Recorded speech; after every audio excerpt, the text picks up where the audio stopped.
Hai guys, selamat berjumpa kembali di channel novel populer viral yang keren ini.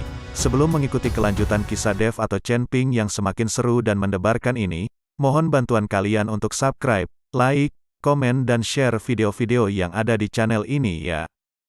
Perintah Kaisar Naga bab 56 sampai bab 65. Pada saat ini, suasana bar sangat hidup, dan lampu yang berkedip membuat orang merasa pusing. Dev mengikuti iPhone dan beberapa gadis ke bar, dia lalu diarahkan ke belakang oleh dua pelayan. Ketika Dev ingin mengikutinya, dia dihentikan. "Pak, maaf, ini adalah belakang panggung, tamu tidak boleh masuk." Dev mengintip ke dalam dan menemukan bahwa iPhone tidak ada lagi di sana. Dia lalu mencari tempat untuk duduk. Dia ingin melihat apa yang dilakukan iPhone di sini. Tak lama kemudian, iPhone dan beberapa gadis keluar, tapi saat ini, mereka hanya mengenakan pakaian dalam seksi, kulit putih bersih mereka terpampang jelas. Beberapa orang dengan cepat berjalan ke panggung di tengah bar, dan lampu yang terang langsung menyoroti gadis-gadis itu, membuat satu persatu orang di bar berteriak dan bersiul. iPhone dan beberapa gadis menggerakkan tubuh mereka. Dapat dilihat bahwa gerakan iPhone masih sedikit kaku, tidak sefleksibel gadis-gadis lain, tetapi iPhone juga berusaha keras dan mencoba untuk senyum. Orang lain juga bisa melihat kekakuan iPhone. Satu persatu dari mereka mengarahkan pandangannya pada iPhone, dan beberapa bahkan mengambil uang dan melemparkannya ke iPhone. Dev mengerutkan kening dan menatap iPhone yang berada di atas panggung. Dia tidak bisa mempercayai matanya. Dia tidak pernah dengan apa yang dia lihat. iPhone, seseorang yang pemalu dan berperilaku baik, datang ke bar dan menjadi penari. Melihat uang di panggung, iPhone membungkuk untuk mengambilnya, dan kemudian memasukkannya ke dalam dadanya. Di bawah panggung, sekelompok pria dengan mata merah terus menatap tubuh iPhone, seperti serigala lapar. Melihat pemandangan seperti ini, Dev berdiri dan berjalan ke tepi panggung. Dia mengeluarkan setumpuk uang kertas dan melemparkannya. Puluhan juta. Melihat begitu banyak uang yang dilempar, iPhone tersenyum bahagia. "Terima kasih, kakak." Tetapi ketika iPhone bertatapan dengan Dev, tubuh iPhone sedikit bergetar, dan ekspresi wajahnya berubah menjadi tidak wajar. iPhone segera melihat ke belakang. iPhone berpura-pura tidak melihat Dev. Dia membungkuk dan bergegas untuk mengambil semua uang. Dia lalu lanjut menari di panggung, tapi tidak ada senyum terlihat di wajahnya. Perilaku Dev menyebabkan banyak orang melihatnya. Namun, setelah melihat barang-barang murah yang dipakai Dev, mereka semua menunjukkan tawa sarkastik. "Hei, harga pakaianmu itu tidak lebih mahal dari 200.000 rupiah. Kamu tidak akan mampu untuk mendapatkan gadis-gadis di atas ini. Pergilah. Dengan penghasilanmu hanya beberapa juta per bulan, mungkin sebentar lagi kamu yang akan menari di atas." Pada saat ini, seorang pria parubaya menepuk bahu Dev. Dev mengabaikannya. Dia terus menatap iPhone. Dia tidak mengerti, dapatkah seseorang benar-benar berubah begitu banyak hanya dalam waktu 3 tahun. iPhone berbalik, tidak lagi menghadap Dev, menghadap ke arah lain, berputar keras, sementara gadis-gadis lain di panggung mendekatinya bersama-sama. "Pria tampan, mari kita berkenalan." Seorang penari berjongkok, mengulurkan tangannya yang indah, dan menyentuh wajah Dev. Pria seperti Dev ini adalah kesukaan para penari, meskipun dia tidak punya banyak uang, namun dia akan menyerahkan semua gaji bulanannya.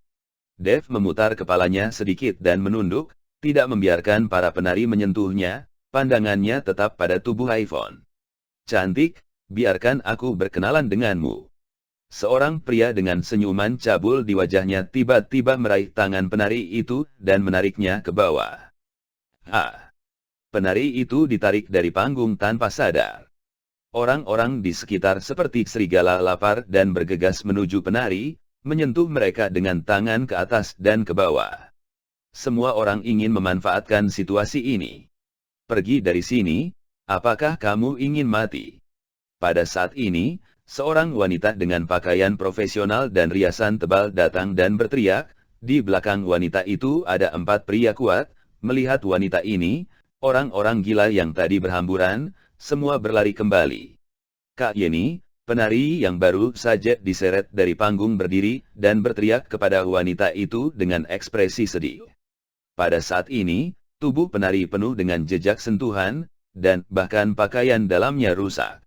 Karena ditarik turun, Kak Yeni sedikit mengerutkan keningnya dan berteriak pada para penari. Penari itu ketakutan dan berlari ke belakang panggung. Setelah melihat sekelilingnya dan menatap Dev, yang merupakan satu-satunya pria yang berdiri di tepi panggung, Kak Yeni berkata kepada Iphone yang masih berada di atas panggung, "Iphone, turun." Mendengar namanya dipanggil, Iphone berhenti dan berjalan turun dari panggung. "Kak Yeni, ada apa?" "Bos besar sudah datang, pergi temani dia," Kak Yeni langsung berkata.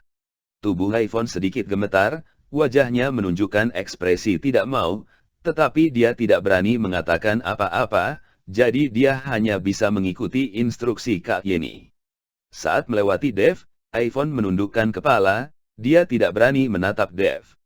"Iphone," Dev mengeluarkan tangannya dan meraih lengan Iphone. "Kamu kenal dia?" Melihat Dev memegang Iphone, Kak Yeni mengerutkan dahinya dan bertanya pada Iphone. "Tidak, tidak kenal." Iphone menggelengkan kepalanya, lalu menatap Dev dan berkata, "Siapa kamu? Lepaskan Wai. Saya masih harus pergi bekerja." Iphone melepaskan dirinya dari Dev, dan mengikuti Kak Yeni menuju belakang panggung. Kak Yeni memelototi Dev, dan pergi tanpa berkata apa-apa. "Iphone, bos besar sangat menyukaimu. Jangan membuat masalah, jangan berpacaran dulu, kamu harus bisa menemani bos besar. Jangan khawatir akan utangmu, bahkan jika utangmu bertambah, tidak akan menjadi masalah lagi. Saya akan membuntutimu di masa depan." Sambil berjalan, Kak Yeni berkata kepada Iphone. Wajah Iphone tidak terlalu enak dipandang, tetapi dia masih mencoba untuk tersenyum. "Kak Yeni, bagaimana bos besar bisa menyukaiku? Bukankah bos besar sangat memperhatikan Kak Yeni?" Iphone tidak ingin menemani bos besar bar ini, pria gemuk botak, terlihat sedikit menjijikan, meskipun dia harus menjadi penari di bar karena tidak mempunyai pilihan lain, dia tidak ingin menjadi selingkuhan orang lain. "Saya sudah tua, kalian anak muda yang akan meneruskannya." Setelah Kak Yeni berbicara, dia mengkamu Iphone dengan iri dan cemburu. Dalam pekerjaan mereka ini, usia adalah modal. Setelah usia mereka bertambah, mereka tidak akan dihargai lagi. Tidak ditendang keluar dari bar, merupakan hal yang sangat bagus. Tak lama kemudian, mereka datang ke sebuah kantor yang luas dan mewah. Setelah memasuki pintu, seorang pria parubaya botak sedang duduk di sofa dengan sebotol anggur merah di depannya. Melihat pria parubaya itu, Kak Yeni membungkuk dan berkata, "Bos, Iphone ada di sini." "Nah, belum pernah melayani tamu?" tanya pria parubaya itu. "Belum, bos telah memberi instruksi, saya mana berani tidak mendengarkannya." Kak Yeni dengan cepat menggelengkan kepalanya. "Pergi," pria parubaya itu melambaikan tangannya. Kak Yeni pun mundur, tidak lupa mengedipkan matanya pada Iphone, dan menutup pintu. Tubuh Iphone sedikit gemetar, menghadapi bos besar sendirian, Iphone sangat ketakutan. "Bos. Bos," Iphone menangis dengan takut-takut. Pria parubaya itu menatap Iphone, tatapannya menunjukkan, dan menyeringai, "Jangan gugup, saya tidak akan memakanmu lagi, sini, duduk." Pria parubaya itu menepuk sofa di sampingnya. Meskipun Iphone sangat ketakutan, dia tidak berani untuk membantah. Dia melangkah selangkah demi selangkah dan duduk di samping pria parubaya itu. Melihat Iphone, yang berkulit putih dan memancarkan aroma feminin, tatapan pria parubaya itu menjadi lebih bernafsu. Dia mengambil anggur merah di depannya, menuangkan 2 gelas, dan menyerahkannya kepada Iphone. "Ayo, minumlah bersamaku, bos." "Bos, aku tidak bisa minum alkohol." Iphone tidak berani menerimanya. Tidak terbiasa di awal tapi lama-kelamaan akan terbiasa. "Jika kamu minum hari ini, besok kamu pasti akan bisa minum, kan?" Pria parubaya itu membuka mulutnya. iPhone hanya bisa mengambil gelas anggur itu, dia meminum semua anggur merah itu sambil memejamkan matanya. Melihat iPhone minum anggur itu, pria parubaya itu tertawa terbahak-bahak. Saya dengar dari Yeni kamu memiliki banyak hutang. Tanya pria parubaya itu. iPhone mengangguk, 1 miliar, 1 miliar. Cukup banyak, kata pria parubaya itu, mengeluarkan cek, langsung menuliskan 1 miliar di atasnya, dan mendorongnya di depan iPhone. Tetaplah bersamaku malam ini, buat aku merasa nyaman, dan 1 miliar ini akan menjadi milikmu. Pria parubaya itu menatap iPhone dengan percaya diri. Dia telah melakukan hal semacam ini lebih dari sekali. Di bawah godaan uang, tidak ada wanita yang bisa menolaknya. Cara ini telah dicoba berulang kali. Melihat cek di depannya, napas iPhone menjadi cepat. 1 miliar.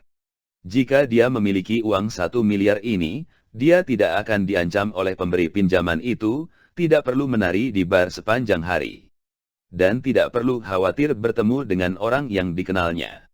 Hati iPhone panik, dia perlahan-lahan mengulurkan tangannya, tetapi menariknya kembali. Dia tahu jika dia mengambil cek ini, hidupnya akan benar-benar hancur. Meskipun dia adalah seorang penari bar sekarang, dia masih perawan. Setelah dia melunasi utangnya, dia masih bisa mencari pria yang dia cintai, hal ini tidak salah.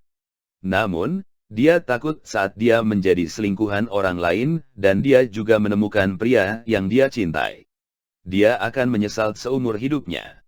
Pada saat ini, dia tiba-tiba memikirkan Dev.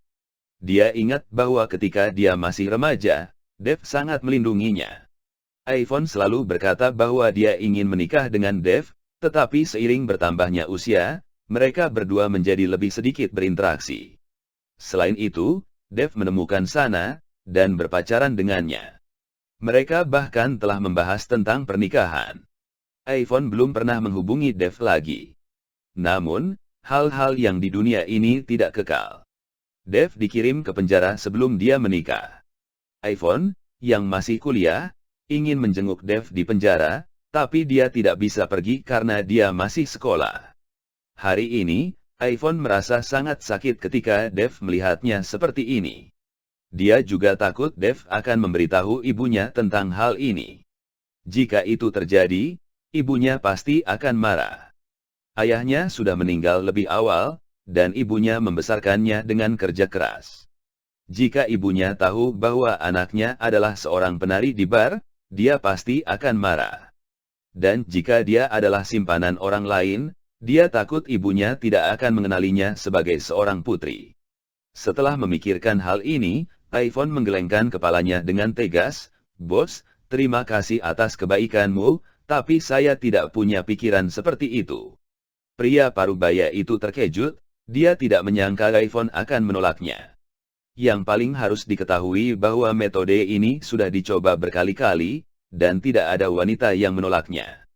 Bahkan ada beberapa wanita yang kegirangan sekarang uang adalah hal penting dalam kehidupan ini. Apakah uangnya terlalu sedikit? Saya bisa memberikanmu lebih banyak. Saya juga bisa membelikan rumah sebagai sarang cinta kita berdua. Kamu bisa melakukan apapun yang kamu mau, dan saya tidak akan ikut campur terlalu banyak dalam kehidupan pribadi kamu. Kamu hanya perlu menemani saya 4 atau 5 kali sebulan. Tubuh saya saat ini juga tidak bisa membuang terlalu banyak energi pada wanita.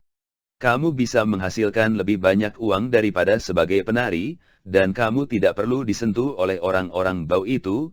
Pria parubaya masih merayu iPhone. iPhone telah mengambil keputusan. Dia tidak bisa menjadi selingkuhan orang lain. Dia tidak ingin menukar hidupnya dengan kenyamanan jangka pendek ini.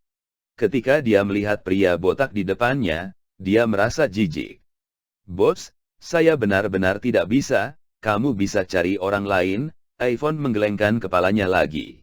Melihat iPhone masih menolaknya, pria parubaya itu memalingkan wajahnya dan berkata, "Apakah kamu masih punya pilihan ketika kamu sudah di sini?"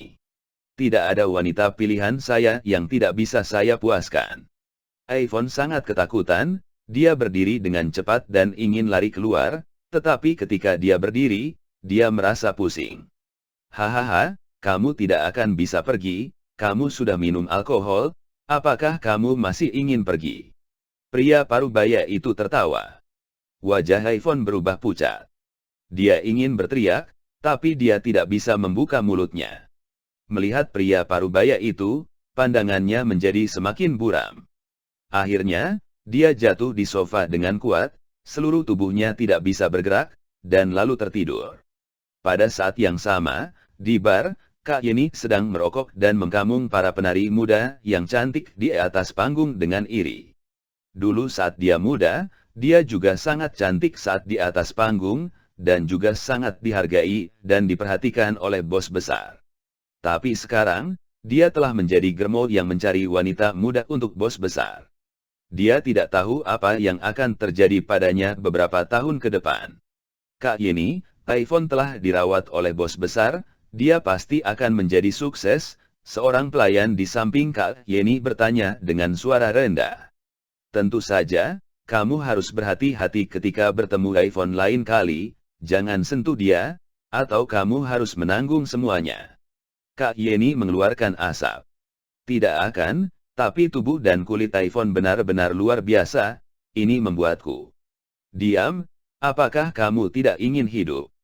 Desar pria bajingan, bahkan wanita simpanan bos besar pun kamu pikirkan, sebelum pelayan selesai berbicara, Kak Yeni membantah dengan marah. Kak Yeni, saya salah, saya hanya berbicara omong kosong, pelayan itu menampar dirinya sendiri 2 kali dengan tergesa-gesa. Kali ini saya akan lupakan, jika lain kali kamu begitu lagi, saya akan memotong gaji kamu 1 bulan, Kak Yeni berkata dengan tegas. Terima kasih, Kak Yeni, terima kasih, Kak Yeni.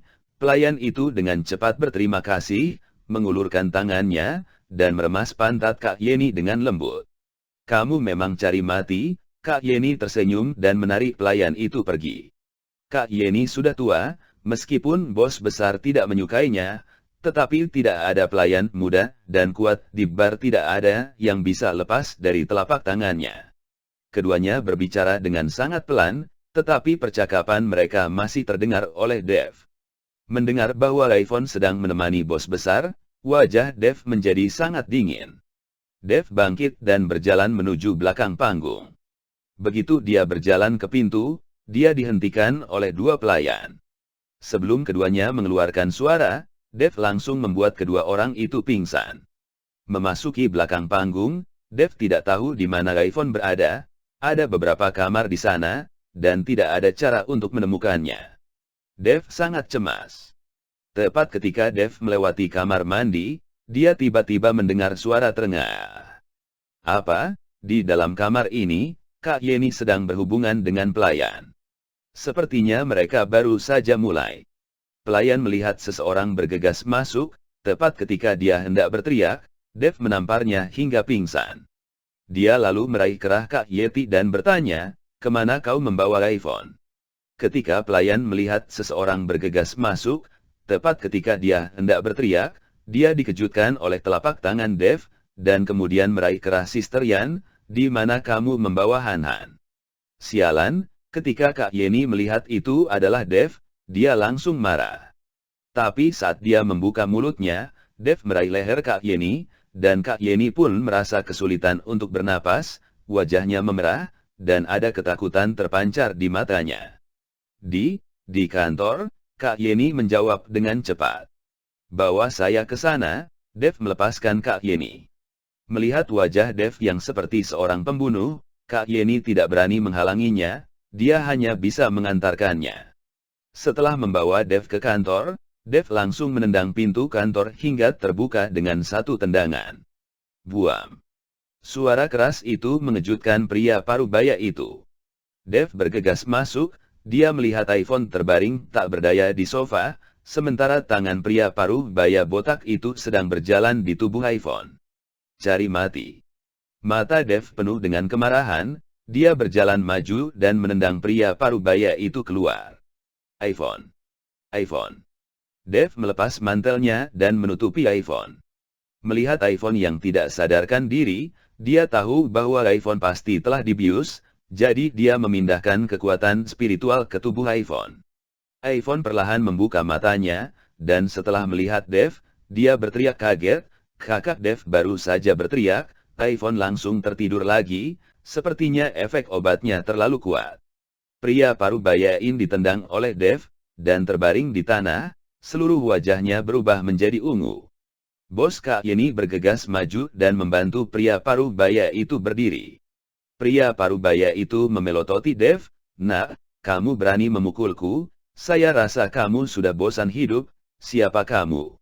Sementara pria Parubaya itu meraung, 4 preman berjas hitam yang mendengar berita itu bergegas masuk. "Bos, dia mungkin adalah pacar iPhone," Kak Yeni berkata kepada pria Parubaya itu. Dari sikap Dev terhadap iPhone barusan dan ekspresi marahnya sekarang, siapa lagi dia jika bukan pacarnya? "Saya tidak peduli siapa dia, bunuh dia untukku. Beraninya dia memukul saya akan menghancurkanmu." Ketika pria Parubaya itu melihat orangnya masuk, dia langsung berteriak keras. Keempat preman itu langsung menyerbu Dev. Dev meletakkan iPhone. Dia tidak melihat 4 preman itu.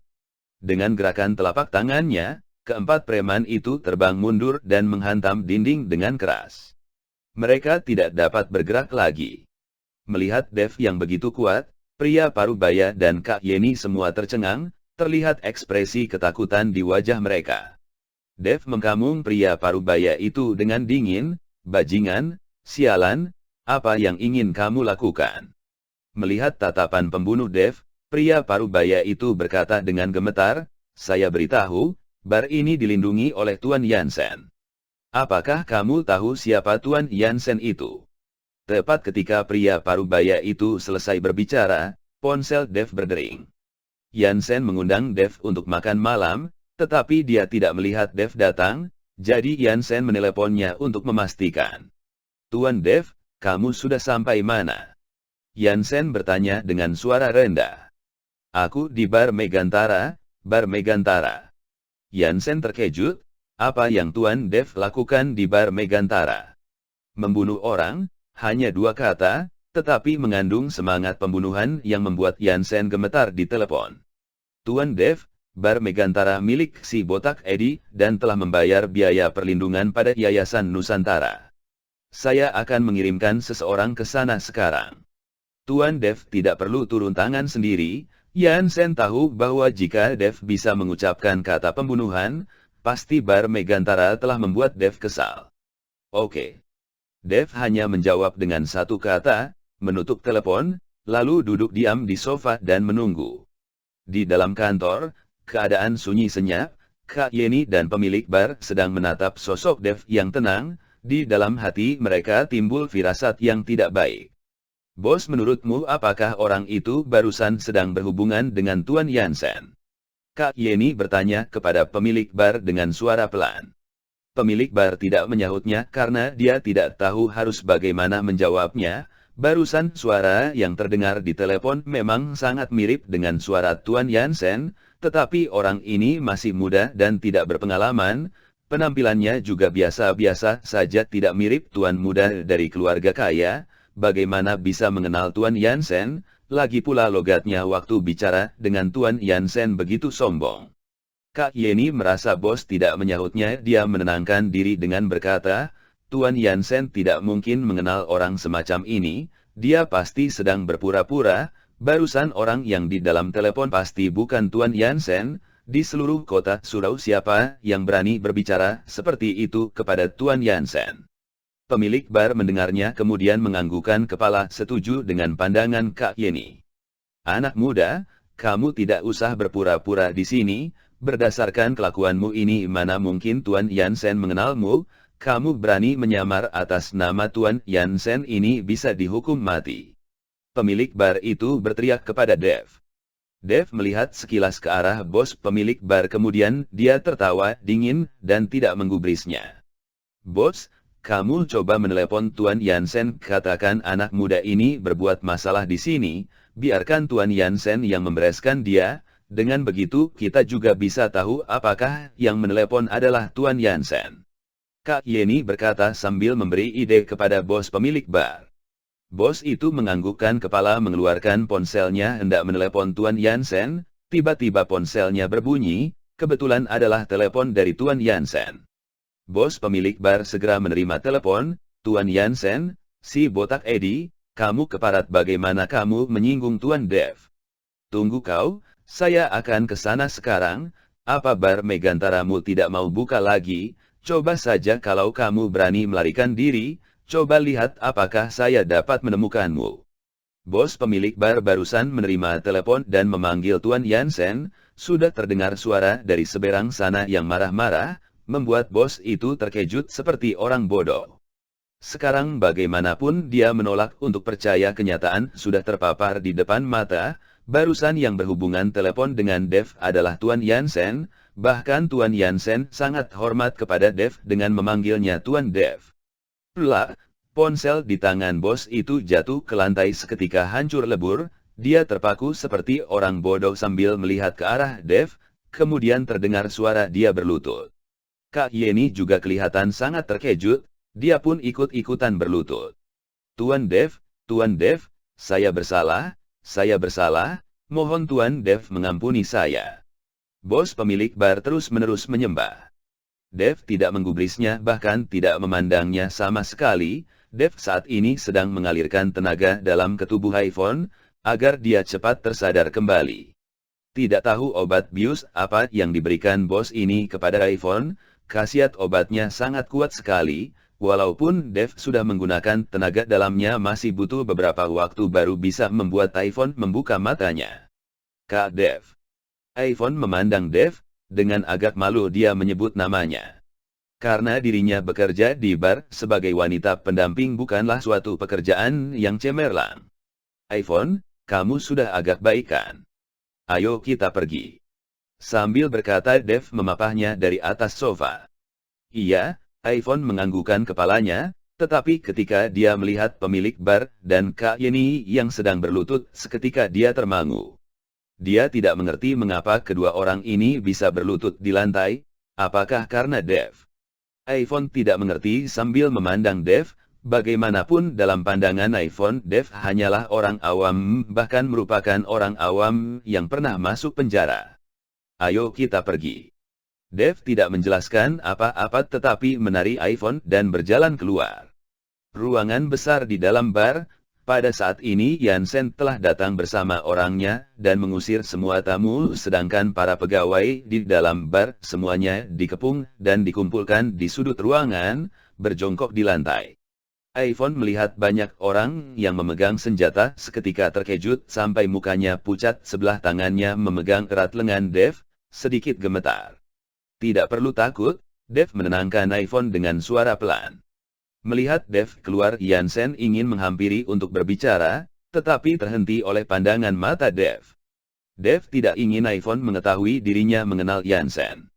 Karena dalam pandangan orang awam Yansen bukanlah orang baik, jika sampai orang tuanya mengetahui dia bergaul dengan Yansen pasti mereka akan kesal setengah mati.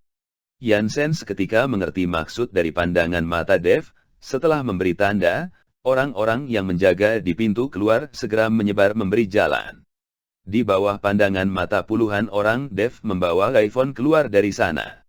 Kedua orang ini baru berjalan sampai depan pintu keluar, sudah terdengar suara jeritan kemudian suara barang yang dibanting. Setelah menyetop sebuah mobil sewa, Dev membawa iPhone pulang ke rumah. Dalam perjalanan pulang iPhone menatap Dev seperti ada sesuatu yang ingin disampaikan, tetapi setiap kali selalu gagal membuka mulut. Mengapa kamu kembali bekerja di tempat seperti ini?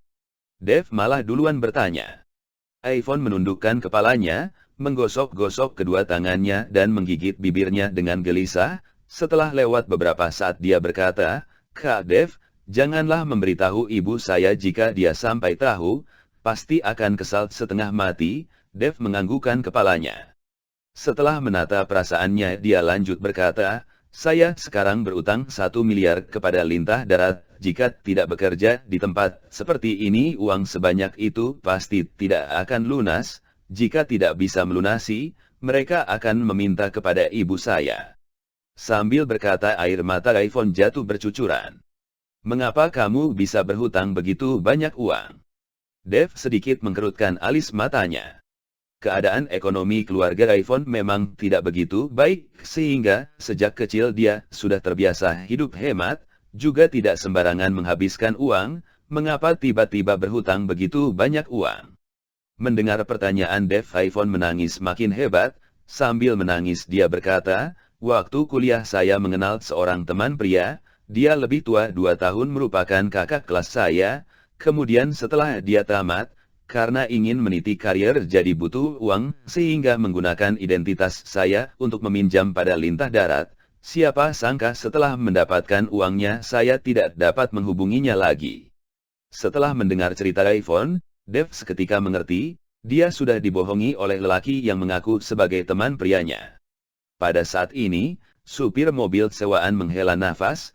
"Aiha, Nona, kamu sungguh polos, terlalu mudah percaya sama orang. 1 miliar bukanlah uang yang sedikit. 2 hari yang lalu saya juga mendengar ada seorang gadis muda karena berhutang pada Lintah Darat, akhirnya bunuh diri dengan lompat ke sungai.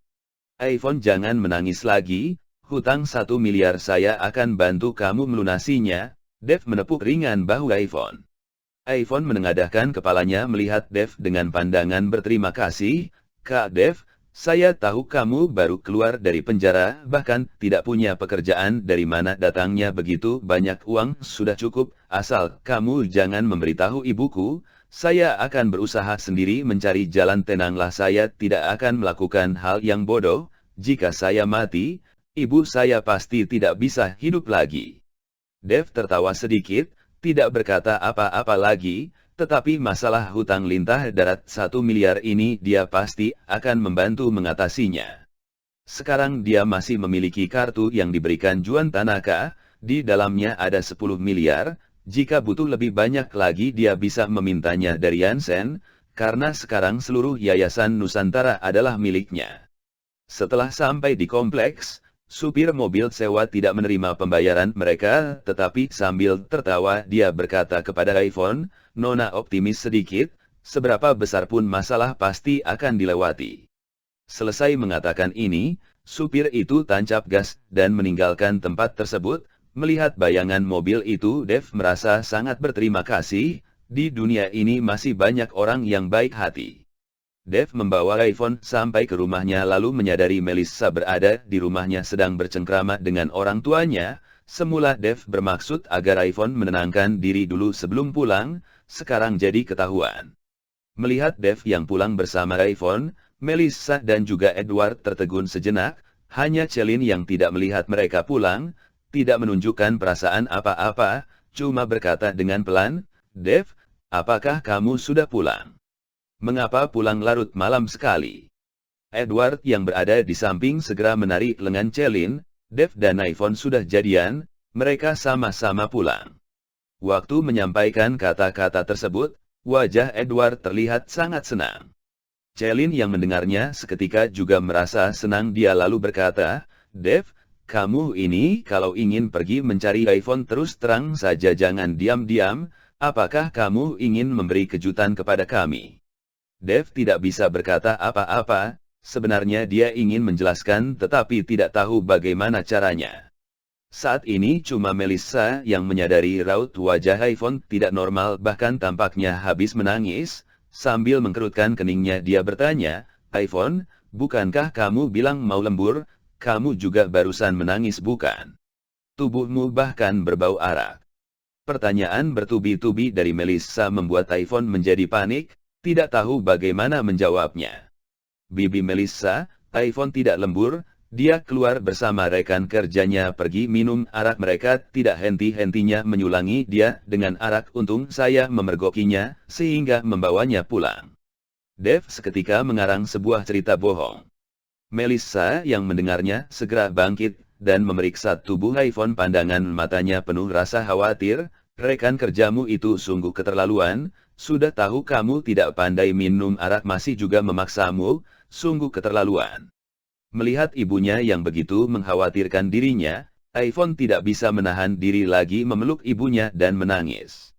Melissa menghibur iPhone, "iPhone, jika tidak gembira dengan pekerjaan ini, jangan kerja lagi. Mereka semua rekan kerja yang bobrok." Melissa masih mengira iPhone digertak oleh rekan kerjanya, sehingga hatinya merasa sedih. Lagi pula iPhone juga baru bekerja belum begitu lama, masih terhitung orang baru, sekarang banyak perusahaan yang tidak ramah terhadap orang baru.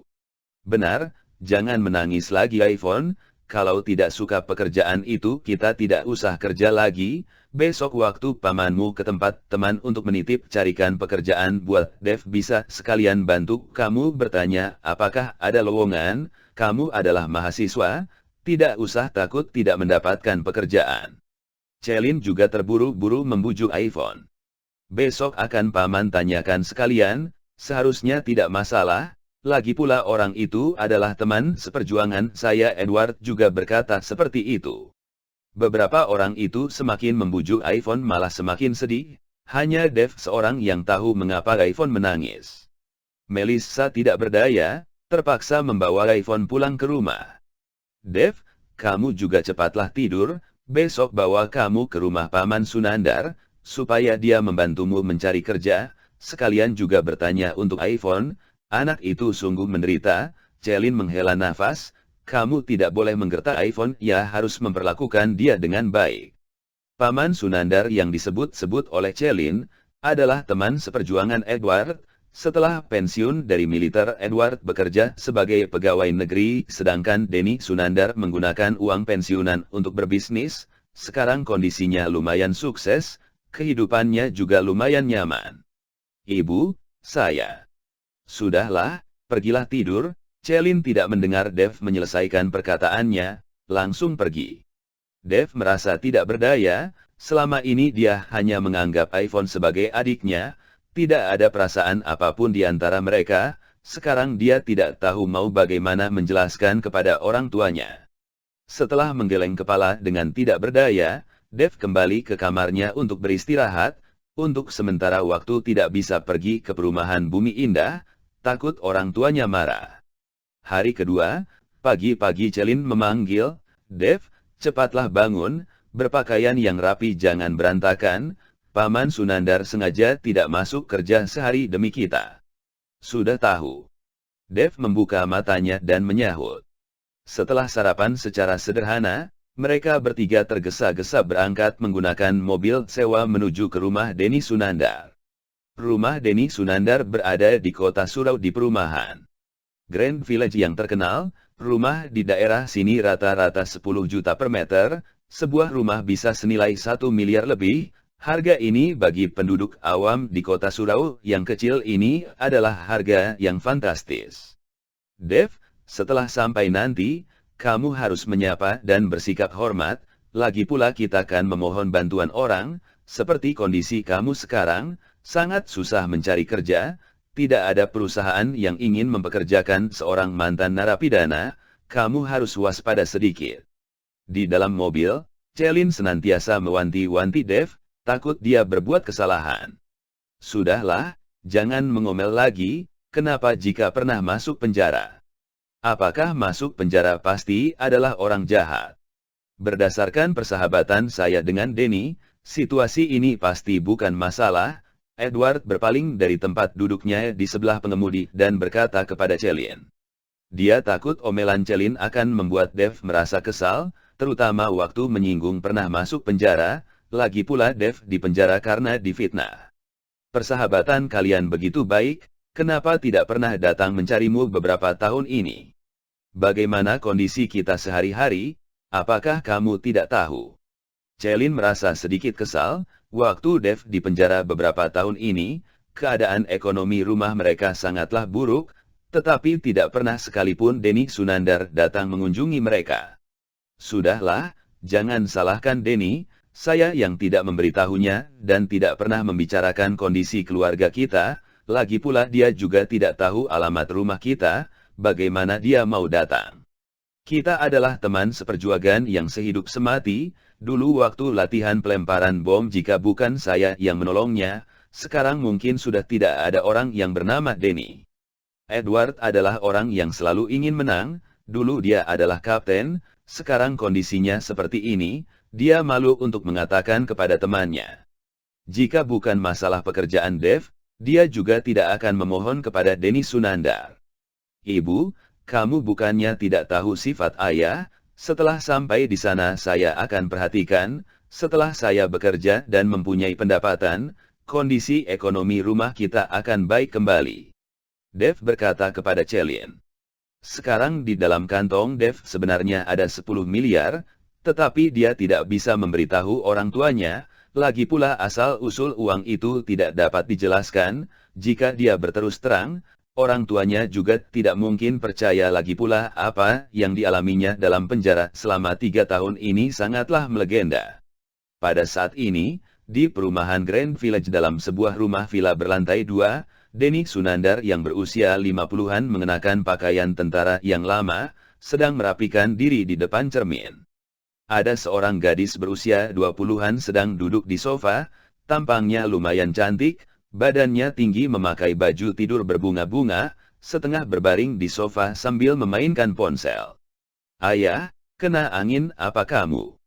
Baju tentara yang sudah begitu lama masih dikenakan lagi. Gadis itu melirik sekejap ke arah Denny Sunandar. Gadis ini adalah putri tunggal Denny yang bernama Mona Sunandar. Ayahmu ini mau menemui teman seperjuangan, sehingga mengeluarkan baju ini untuk dikenakan, tetapi perut ini sudah terlalu besar, jadi bajunya tidak muat lagi. Seorang wanita setengah baya membawa sepiring buah-buahan berjalan keluar dari dapur. Wanita itu memakai setelan rok berwarna hitam, di dalamnya memakai kemeja berwarna putih, memakai stocking berwarna kulit dan sepasang sepatu hak tinggi jelas merupakan penampilan seorang wanita karier, ditambah dengan riasan make-up di wajahnya, sehingga kelihatan lebih muda dari usianya. Wanita ini adalah istri dari Denny Sunandar bernama Anita Rusli, dia menjabat sebagai manajer pemasaran di perusahaan keluarga. Suamiku, kali ini teman seperjuangan mana yang datang? Saya mendengar ada beberapa teman seperjuangan kamu yang telah sukses, kamu cobalah hubungi supaya mereka dapat membantu kita, mungkin dengan demikian perusahaan kita bisa melewati masa-masa sulit, kalau tidak lewat beberapa waktu lagi perusahaan kita akan segera bangkrut. Anita meletakkan buah-buahan, dengan khawatir dia bertanya kepada Denny. Bukan urusanmu, kali ini yang datang ke rumah adalah kapten kami, sudah banyak tahun tidak berjumpa, kalian berlaku sopan sedikit, Denny berkata kepada Anita dengan tidak sabaran. Kapten. Mungkin sekarang dia sudah berhasil dan sukses, saya ingat dulu kamu pernah bilang, dia adalah tuan penolongmu, kemudian setelah pensiun, dia kerja di pemerintahan, Anita terus bertanya. Iya, akan tetapi belakangan ini beberapa tahun tidak berhubungan lagi, tidak tahu bagaimana keadaannya. Denny menganggukkan kepalanya. Sekarang mungkin sudah menjadi pejabat tinggi, kalau mereka sudah datang kalian harus saling melepas kangen. Anita terlihat senang, kemudian melihat Mona yang sedang duduk di sofa dia berkata, cepat pergi ganti baju kamu, sebentar lagi akan kedatangan tamu, lihat tampangmu itu. Lagi pula teman ayahmu itu mempunyai seorang putra yang akan datang bersama-sama, mungkin, ayo ibu jangan dibahas lagi, kamu juga tahu saya sekarang sudah mempunyai teman pria, sungguh membuat kesal. Mona bangkit dari sofa, lalu menuju kamarnya dengan perasaan tidak sabaran. Dasar budak, saya berbuat begitu juga demi kebaikanmu, Billy itu hanyalah seorang manajer pemasaran di perusahaan, yang akan datang ini adalah putra pejabat, mana mungkin sama. Anita terus merepet dari belakang. Mona tidak berkata apa-apa, tetapi begitu sampai di kamar, dia menutup pintu dengan bantingan yang sangat kuat. Anak ini sungguh tidak patuh, Anita masih mengomel. Kemudian berkata kepada Denny, suamiku saya akan mencuci sedikit buah-buahan lagi, kamu ingat telepon hotel untuk memesan menu yang agak baik nanti siang kita makan bersama. Baik. Denny menganggukkan kepalanya. Dengan cepat, Dev sekeluarga telah sampai, setelah menekan bel Denny segera membuka pintu. Begitu Edward dan Denny bertemu, kedua orang itu tertegun sejenak kemudian saling berpelukan. Kapten, saya sangat merindukanmu, beberapa tahun ini perubahanmu sungguh besar, rambut juga sudah memutih. Denny tertawa sambil berkata, hahaha, kamu juga sudah makmur, dengan postur tubuhmu sekarang masih berani memakai pakaian tentara. Edward tertawa sambil meninju Denny. Pandangan mata Denny jatuh pada Celine dan Dave, walaupun Celine membuka sepasang matanya tapi matanya seolah-olah tidak mempunyai nyawa, seperti tidak melihat apa-apa. Denny seketika tertegun. Edward yang melihatnya segera memperkenalkan, "Ini adalah istri saya Celine, beberapa tahun lalu karena sakit sepasang matanya telah menjadi buta." Denny segera berkata kepada Celine, "Kakak ipar, ayo masuk dan duduklah di dalam." Celine tersenyum dan cepat-cepat mengangguk, "Baik-baik, saya sering mendengar suamiku menceritakan masa lalu kalian. Dulu kalau bukan kapten, saya sekarang sudah reinkarnasi." Denny segera memapah Celine masuk ke dalam rumah. "Paman Sunandar, biar saya saja." Dave maju dan memapah Celine. "Ini adalah anak saya Dave." Edward menjelaskan. "Iya, seorang yang berbakat, sama seperti ayahnya dulu." Denny melihat sekilas ke arah Dave kemudian tertawa. Dave juga ikut tertawa, kesannya sangat baik terhadap Denny Sunandar, senyumnya sangat tulus dan tidak dibuat-buat. Tetapi siapapun tidak menyadari, air muka Edward dan Celine tiba-tiba berubah setelah mendengar perkataan Denny ini, tapi hanya sebentar saja kemudian normal kembali. "Suamiku, apakah kapten kamu sudah datang?" Anita membawa sepiring buah-buahan keluar dari dapur dan menyambut mereka. "Kapten, ini adalah istri saya Anita." Denny memperkenalkan kepada Edward. "Adik ipar, apa kabar?" Edward tertawa sambil memberi salam. Anita seketika tertegun, dia menyadari Edward berpakaian sederhana, rambutnya sudah memutih, tidak ada wibawa seorang pejabat tinggi. Kemudian dia melihat Celine dan Dave yang berdiri di samping juga sangat sederhana, layaknya orang awam biasa. Sekarang menjadi pejabat apakah begitu sederhana? Anita berbicara sendiri dalam hati. "Kenapa tertegun? Kapten sedang berbicara denganmu." Denny yang melihat istrinya tertegun cepat-cepat menariknya. "Aha, apa kabar kakak, kakak ipar, cepatlah duduk, ini ada buah-buahan silahkan dinikmati." Anita sudah tersadar dan menyambut dengan senyuman.